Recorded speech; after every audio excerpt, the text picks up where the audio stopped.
എല്ലാവർക്കും today movies എന്ന YouTube ചാനലിലേക്ക് സ്വാഗതം. പുതിയ സിനിമകളുടെ അപ്ഡേറ്റ് അറിയുന്നതിനായി OTT റിലീസ് അറിയുന്നതിനായി ഈ ചാനൽ സബ്സ്ക്രൈബ് ചെയ്ത് കൂടാതെ ലൈക്ക് കൂടെ ഒന്ന് അമർത്തുക. ആദ്യമായി നോക്കാൻ പോകുന്നത് മമ്മൂക്ക നായകനാകുന്ന ഒരു പക്ക കൊമേഴ്ഷ്യൽ എൻ്റർടൈൻ ചിത്രമായ ടർബോ എന്ന ചിത്രമാണ്. വൈശാഖ് സംവിധാനം ചെയ്ത ഈ ചിത്രം ഒഫീഷ്യൽ സെക്കൻഡ് ലുക്ക് പോസ്റ്റർ ഇന്ന് രാത്രി 9 മണിക്കാണ് ലോഞ്ച് ചെയ്യാൻ പോകുന്നത്. കൂടാതെ സിനിമയുടെ റിലീസ് തീയതി അനൗൺസ്മെൻറ്റ് ചെയ്യുമെന്നാണ് പ്രതീക്ഷിക്കുന്നത്. ഈ വർണ്ണ ബക്രീ ദിനത്തിന് പ്രമാണിച്ചുകൊണ്ടാണ് ജൂൺ മാസത്തിലാണ് തിയേറ്ററിലേക്ക് റിലീസ് ചെയ്യുന്നതാണ് ഹൈ ചാൻസ് കാണുന്നത്. ഇതിനകത്ത് തന്നെ ചിത്രത്തിൻ്റെ ഷൂട്ട് കംപ്ലീറ്റ് ചെയ്തിട്ടുണ്ട്. ഇപ്പോൾ ഇതിൻ്റെ പോസ്റ്റ് പ്രൊഡക്ഷൻ വർക്കുകളാണ് അണിയറയിൽ ഒരുങ്ങുന്നത്.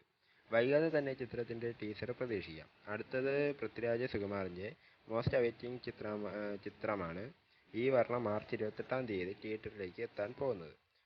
ബ്ലാസി സംവിധാനം ചെയ്ത ഒരുക്കിയ ഒരു ആടുജീവിതം എന്ന സിനിമയാണ്. ഇതിൻ്റെ ഓഡിയോ ലോഞ്ച് ഫംഗ്ഷൻ മാർച്ച് 10-ന് നടക്കുമെന്ന് കൺഫേം ആക്കിയിട്ടുണ്ട്. AR റഹ്മാനാണ് ഇതിൻ്റെ ഗാനങ്ങൾ തയ്യാറാക്കുന്നത്. ടീസർ ഒന്നും കാണില്ല, നേരിട്ട് ട്രെയിലർ മാത്രം ഉണ്ടായിരിക്കും എന്നാണ് കേൾക്കുന്നത്.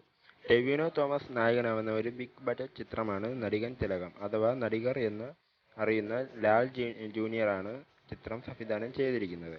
സൗബിൻ പ്രധാനപ്പെട്ട വേഷം അവതരിപ്പിക്കുന്നുണ്ട്. ഭാവനയാണ് ചിത്രത്തിൽ നായികയായി എത്തുന്നത്. ഈ ചിത്രത്തിൻ്റെ ടീസർ ഈ വർഷം മാർച്ച് ഫസ്റ്റ് വീക്കിൽ റിലീസ് ചെയ്യുമെന്ന് ഇപ്പോൾ ഒഫീഷ്യലായി കൺഫേം ചെയ്തിട്ടുണ്ട്. മാർച്ച് 3-നാണ് ലോകമെമ്പാടും തിയേറ്ററിലേക്ക് എത്താൻ പോകുന്നത്. അടുത്തതായി പറയാൻ പോകുന്നത് ധനുഷ് സംവിധാനം ചെയ്യുന്ന ധനുഷിൻ്റെ 50-ാമത്തെ ചിത്രമായ റായൻ ചിത്രത്തിൻ്റെ ഫസ്റ്റ് ലുക്ക് പോസ്റ്ററിന് മികച്ച റെസ്പോൺസ് ആയിരുന്നു. സിനിമയിലുള്ള SJ സൂര്യയുടെയും കൂടാതെ സിനിമയിലുള്ള സെൽവരാഘവൻ്റെയും ഒഫീഷ്യൽ ക്യാരക്ടർ പോസ്റ്റുകൾ കഴിഞ്ഞ 2 ദിവസമായി പുറത്തുവിട്ടിട്ടുണ്ട്. ഇതിൻ്റെ ഷൂട്ടൊക്കെ കംപ്ലീറ്റ് ആയതുകൊണ്ട് തന്നെ ചിത്രത്തിൻ്റെ റിലീസ് പെട്ടെന്ന് തന്നെ പ്രതീക്ഷിക്കാവുന്നതാണ്. വിജയ് നായകനാവുന്ന ഏറ്റവും പുതിയ ചിത്രമാണ് വെങ്കട്ട് പ്രഭു സംവിധാനം ചെയ്തുകൊണ്ടിരിക്കുന്ന ഗോട്ട്. ഈ ചിത്രത്തിൻ്റെ ആദ്യ ഗാനത്തെ കുറിച്ചുള്ള അപ്ഡേറ്റ് ഉടനെ തന്നെ വരുമെന്നാണ് അറിയാൻ സാധിക്കുന്നത്.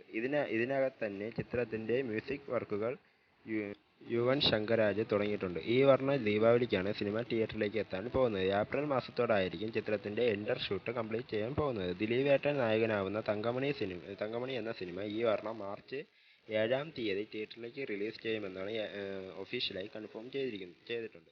ഉടൽ എന്ന ചിത്രത്തിൻ്റെ സംവിധായകനാണ് ഈ സിനിമ സംവിധാനം ചെയ്തൊരുക്കിയിരിക്കുന്നത്. അത്യാവശ്യം പ്രതീക്ഷയോടെ കാത്തിരിക്കുന്ന ഒരു ദിലീപേട്ടൻ ചിത്രവും കൂടെയാണ്. നല്ല ബജറ്റുണ്ട് ഈ ചിത്രത്തിന്. അതുപോലെ തന്നെ ദിലീപേട്ടൻ നായകനാവുന്ന ഒരു കോമഡി എൻ്റർടൈൻ ചിത്രമാണ് വിനീത് കുമാർ സംവിധാനം ചെയ്തൊരുക്കിയിരിക്കുന്നത്. പവി കെയർടേക്കർ എന്നാണ് ചിത്രത്തിൻ്റെ പേര്. റിലീസ് തീയതി അനൗൺസ്മെൻറ്റ് ഉടനെ തന്നെ ഉണ്ടാവുമെന്നാണ് അറിയാൻ സാധിക്കുന്നത്. ഈ വർഷം ഏപ്രിൽ 26-ന് സിനിമ തിയേറ്ററിലേക്ക് എത്തുമെന്ന് ഓൾമോസ്റ്റ് കൺഫേം ചെയ്തിട്ടുണ്ട്. കഴിഞ്ഞ വർഷം തമിഴ് സിനിമയിൽ നിന്ന് വലുതായി തന്നെ മാറിയ ഒരു കൊമേഴ്ഷ്യൽ എൻ്റർടൈൻ ത്രില്ലർ ചിത്രമായിരുന്നു നെൽസൺ സംവിധാനം ചെയ്തൊരുക്കിയ ജയിലർ. 6 കോടിക്ക് പുറത്ത് ലോകമെമ്പാടും നേടിയെടുക്കാൻ സാധിച്ചു. ചിത്രത്തിൻ്റെ ആദ്യ ഭാഗം ഇറങ്ങിയ ശേഷം 2-ാം ഭാഗം ഉണ്ടാവുമെന്ന് പറഞ്ഞിരുന്നു. ഇപ്പോൾ ഇത് 2-ാം ഭാഗത്തിൻ്റെ സ്ക്രിപ്റ്റിംഗ് പണികൾ നെൽസൺ സ്റ്റാർട്ട് ചെയ്തിരിക്കുന്നു അറിയാൻ സാധിക്കുന്നു. അടുത്ത വർഷമായിരിക്കും ഈ ചിത്രത്തിൻ്റെ ഷൂട്ട് തുടങ്ങാൻ പോകുന്നത്.